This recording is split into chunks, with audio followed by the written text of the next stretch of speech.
I'm Elizabeth Arnold. This is Flip App, and we'll get started chatting about it. So what's the problem we're trying to solve? It's hard to find others in your community that enjoy the same activities and at the same skill level within your community. It's hard to find somebody that can play tennis at your same level, can go rock climbing with you when you need to, that can be your safety partner for mountain biking, or maybe even just a fun golf friend. 85% of those that we surveyed said that there were sporting activities and hobbies that they wanted to do, but they actually do not participate in due to lack of easy access to other people in their community.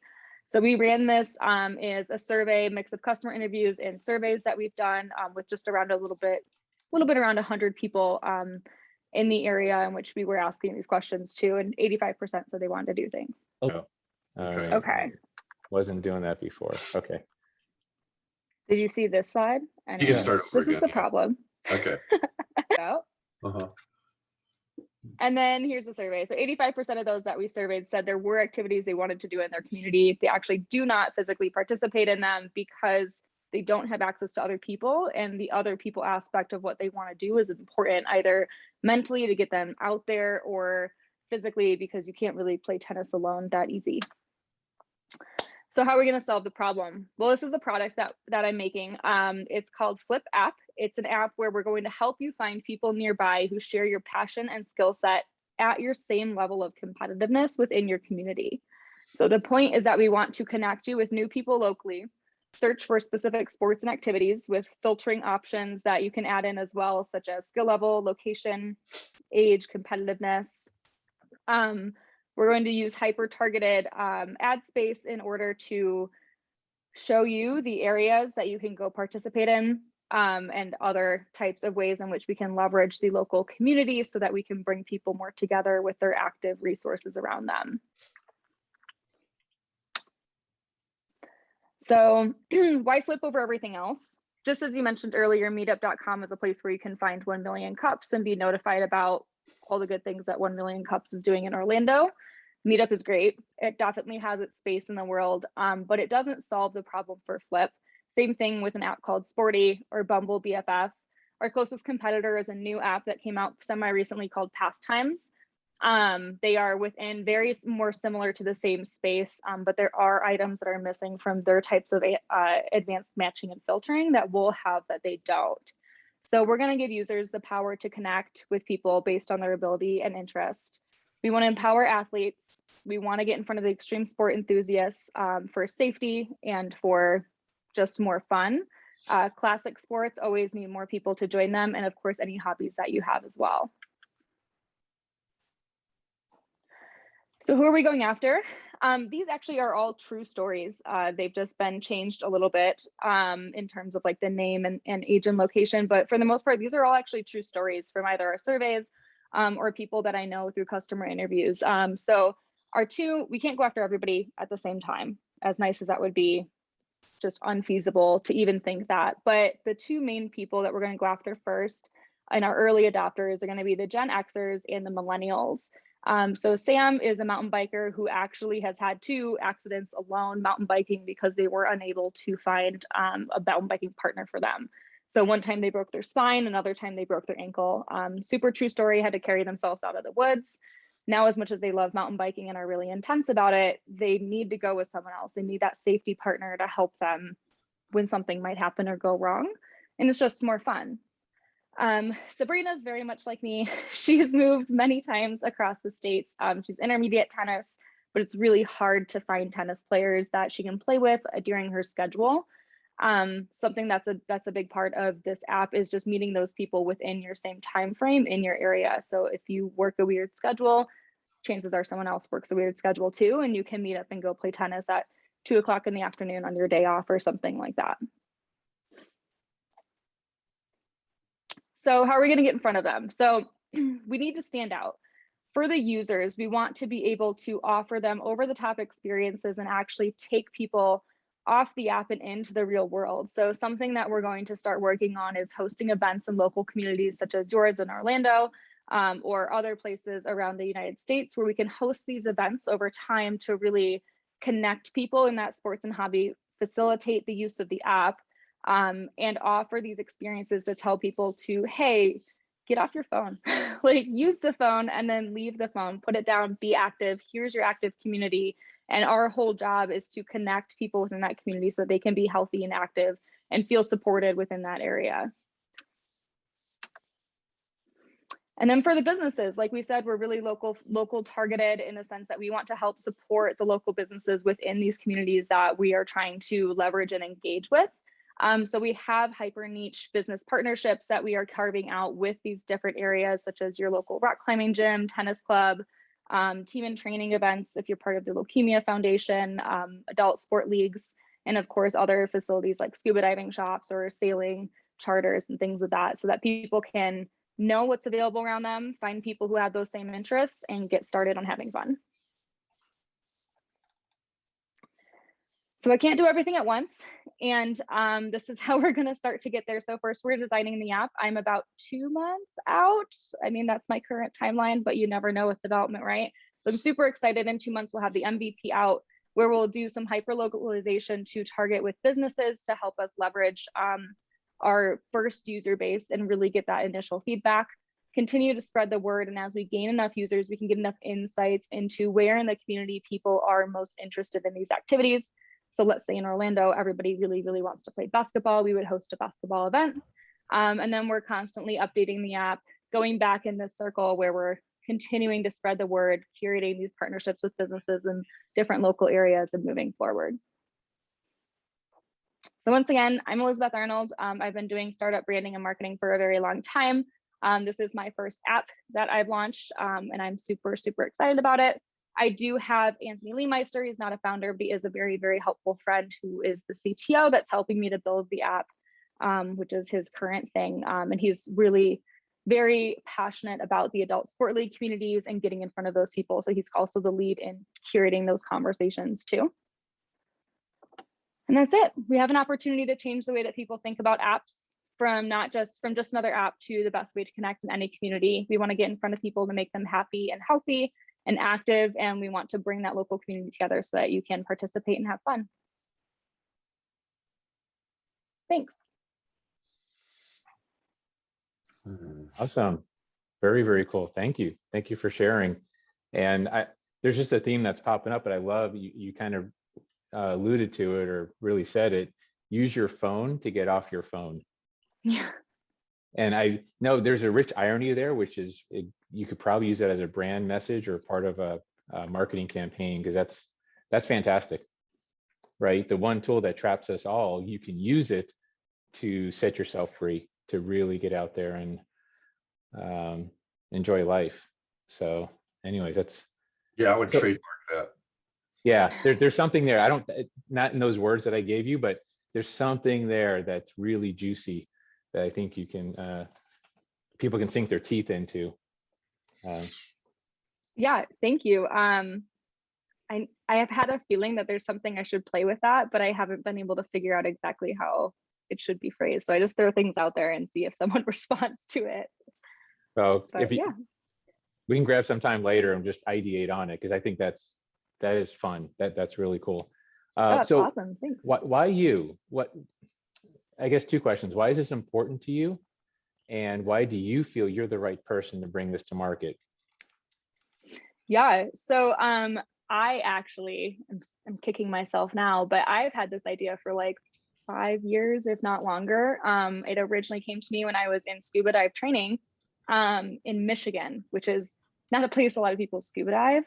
And so that community, I was talking to people and they were just having a really hard time finding other female scuba divers that they could go diving with, no matter where they were. If they were on a trip in Florida, if they were somewhere in Belize, like whatever that situation looked like, they always had a hard time finding scuba dive people. And so I was like, there should be an app for that.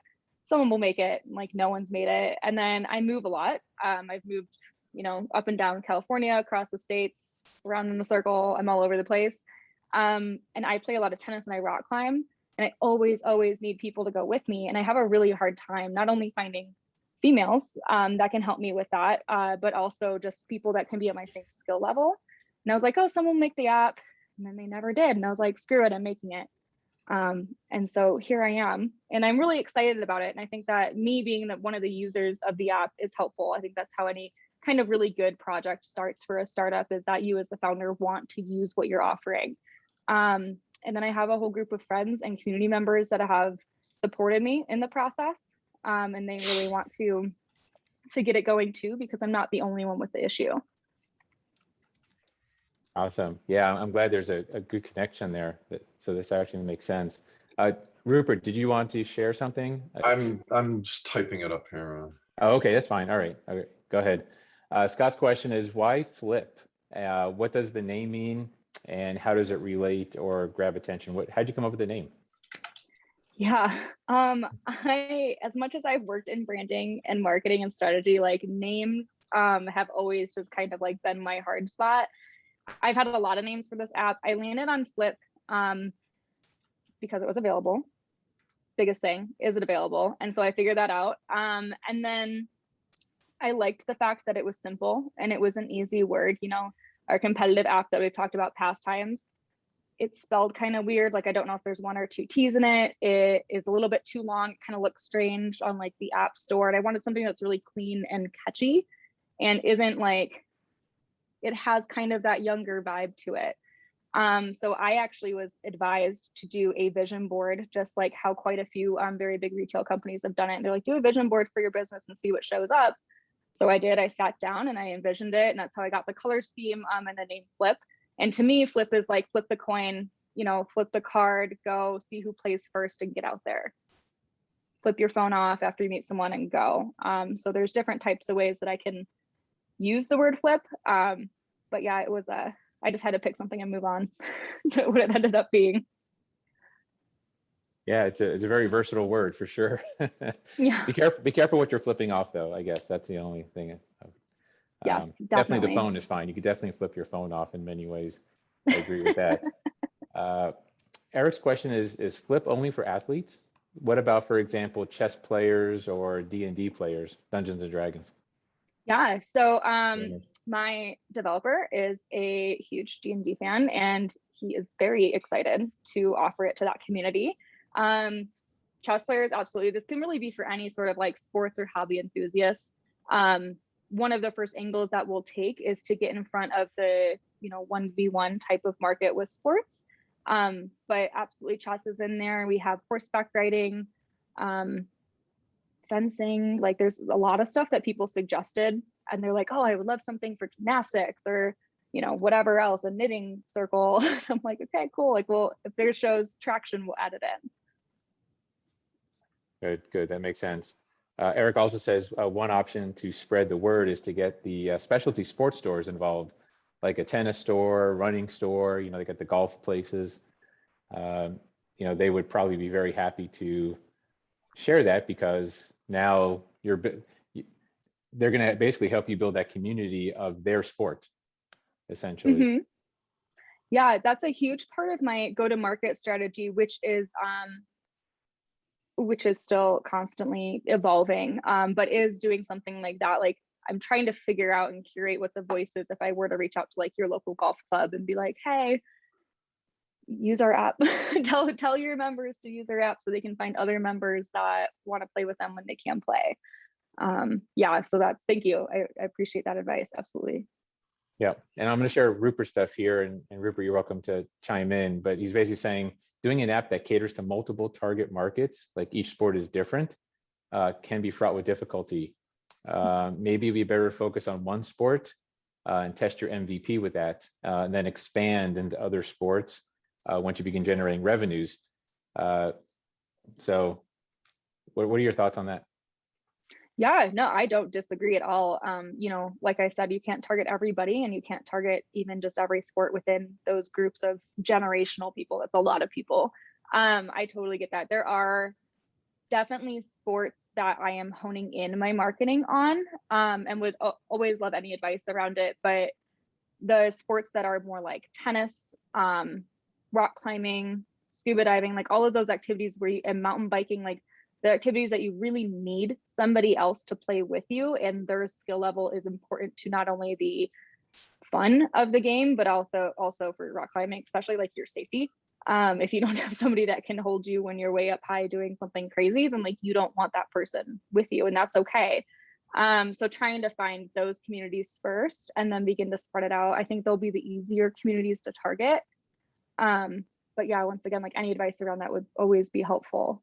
Well, the problem with, this is Rupert, the problem with focusing on just one, one sport is that there's already tons of apps out there, right?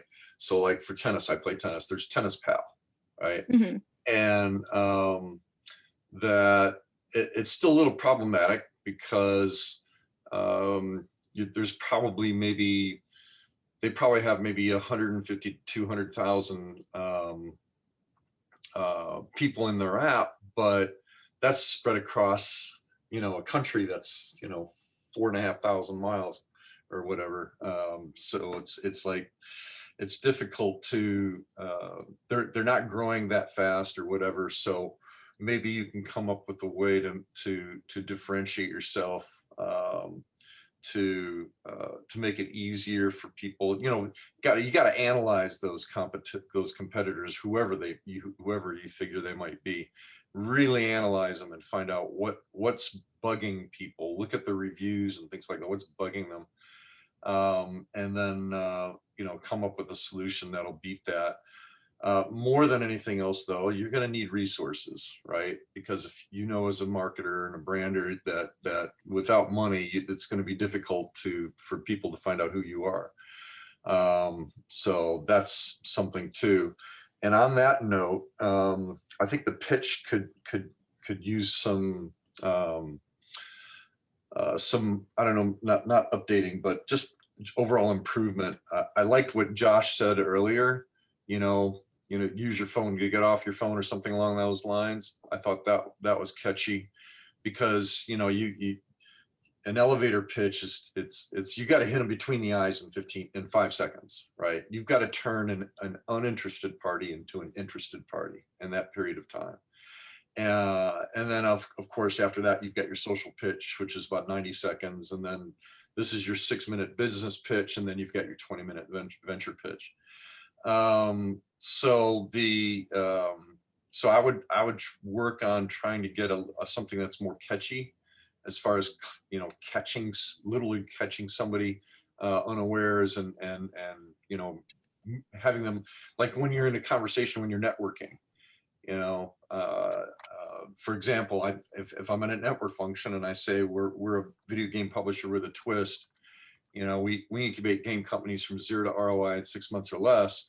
Literally everybody I say that to gets closer. They literally get closer. They're like, oh, really? What? Tell me more, right? That's what you need. You need something that you can say to people that are immediately, you'll see their eyes dilate. They get their mouth opens, they move a little closer to you, and then they're interested, right?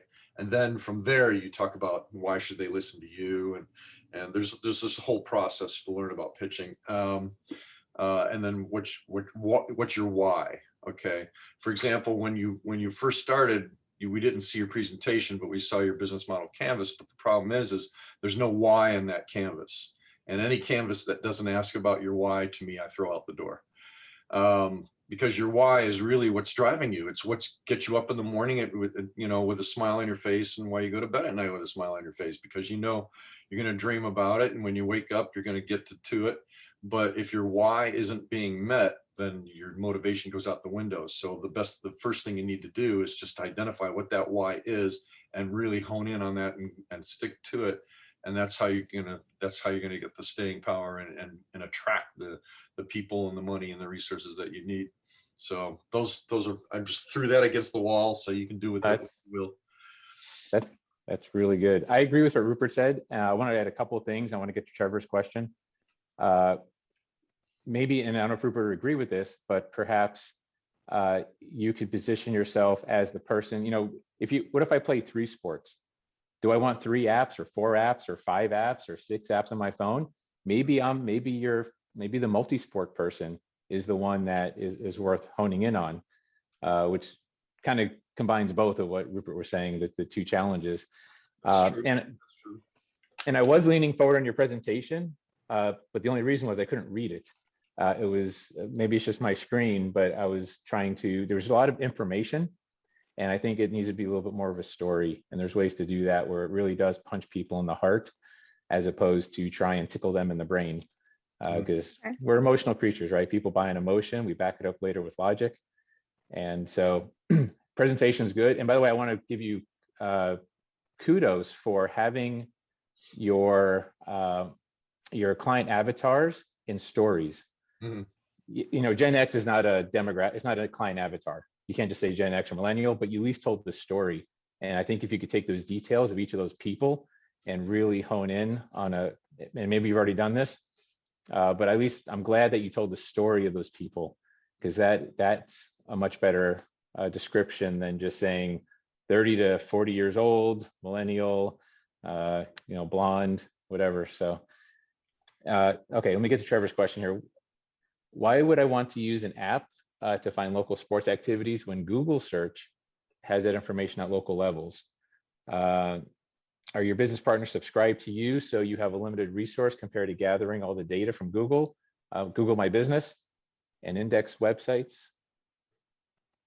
So yeah, I guess compared to like someone using Google, how do you see yourself as differentiated there?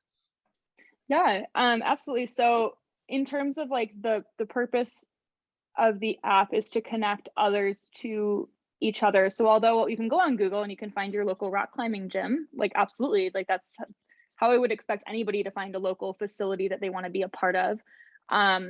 That local rock climbing gym doesn't necessarily have the resources to connect you to their own members.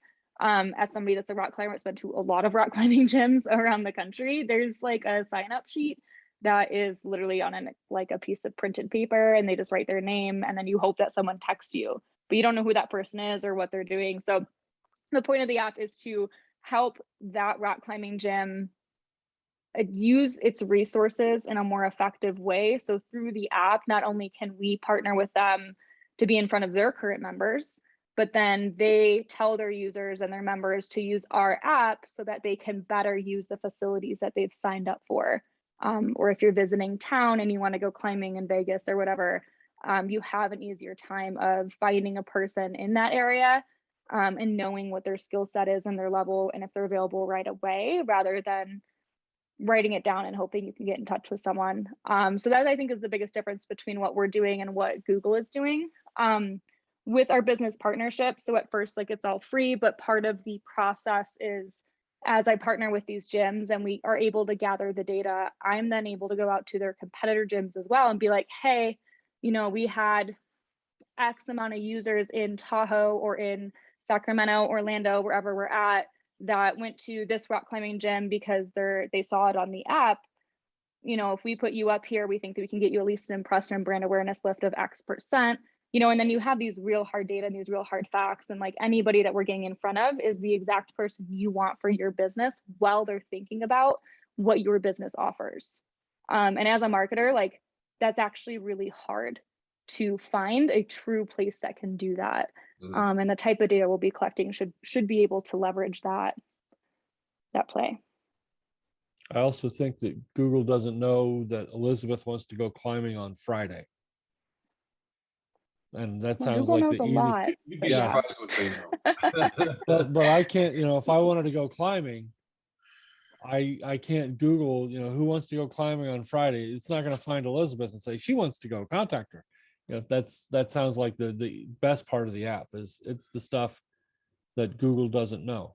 Well, between Alexa and your Android phone and everything else that's always listening, you'd be surprised. You'd be surprised if you could come up with an algorithm and the right AI based programming. You could be very successful with that. In fact, you wouldn't need a target market because you're whatchamacallit, if you have it done really well, you can just put 2 and 2 people together within a certain. I'm going to shut up now because I think I want to look into this a little bit more. All right. Let's move on to Denny's comment, which is interesting. This is something that facilities probably need more than individuals involved. You can have a great revenue source getting them as sponsors, which I think you're obviously already talking about that aspect, but definitely there's something there, I would think. Yeah, what I'm talking about, for instance, is I like to play golf. And there's a group of people that I play golf with, and they're not always available. If, let's say I want to play golf on a Friday morning, I would go out and play if I knew that I was going to be matched with somebody who was at my skill level. I don't want to play somebody that's a lot worse than me or somebody that's a lot better with me. Neither of that makes any sense. But if I could say, this is what I normally play, this is the distance I play, this is what I normally shoot, and they can pair me up with somebody, I'd more likely go out and play. And that's a function that the country clubs could actually do, or the golf courses, with the use of your app. Yeah, That's absolutely. a That was source for you there. yeah, golf is a Almost big, all of them I know in Central Florida are hurting. yeah, golf is a big place. Like a big sphere of activity that I think that people really do need to hone in on, because there are a lot of people that want to like go out at a different time than their friends can go, or you know, they're only in Florida for half the year, so they don't know as many people or whatever that situation looks like. Yeah, absolutely. Elizabeth, is your app live? No, it is not. So I am in the process of building the MVP, and according to my latest scope, I should have it by end of October. But it's one of those like, is that real? Because I was looking it up on the Google Play Store, and I was also checking out your website, which looks good, and you've got your social media outlets up and running, obviously. But yeah, giving a destination is, you know, even if you've got I don't know if you've got a beta yet. Not yet. Yeah, no, not yet. So the first rollout that I'll be able to put in the Play Store will be at the end of October.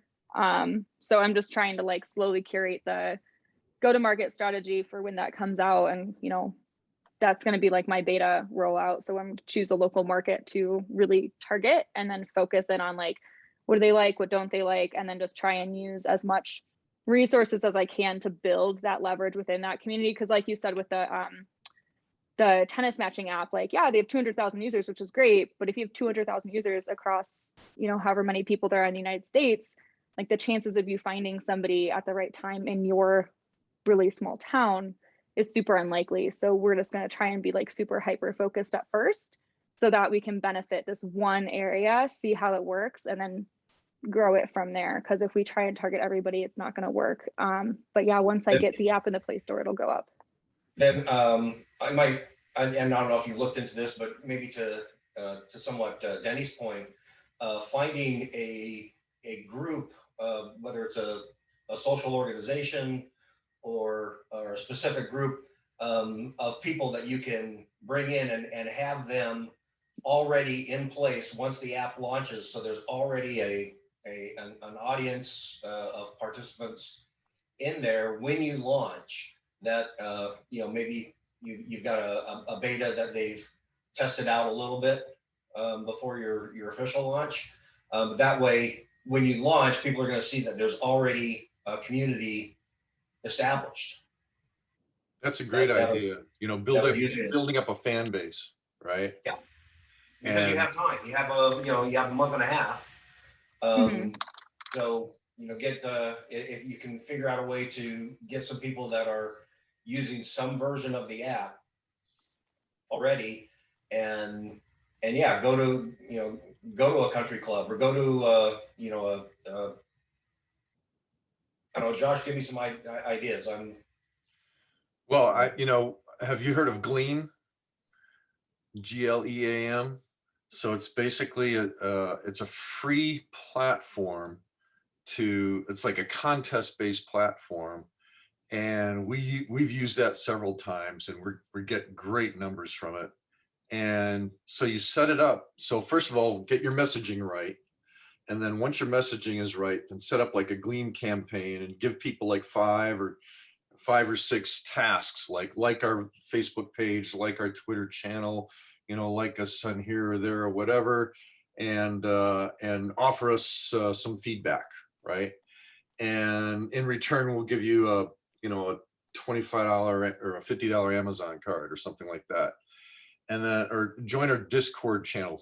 What you really want them to do is you want them to go to an avenue that usually has a lot of engagement. So either Reddit or Discord, and then get them involved in the company and have them give you ideas and ask them ideas and say, yeah, I got thinking about this. We have a problem with that. What do you think? And blah, blah, blah. Get them engaged, you know, because, and then once you have hopefully at least 10,000 or 5 to 10,000 people involved, then when you release it, all those people will, a significant portion of those people will go and get and download the app as quick, you know, within the first 24, 48 hours. That definitely raises eyebrows at the platforms at Apple and Google.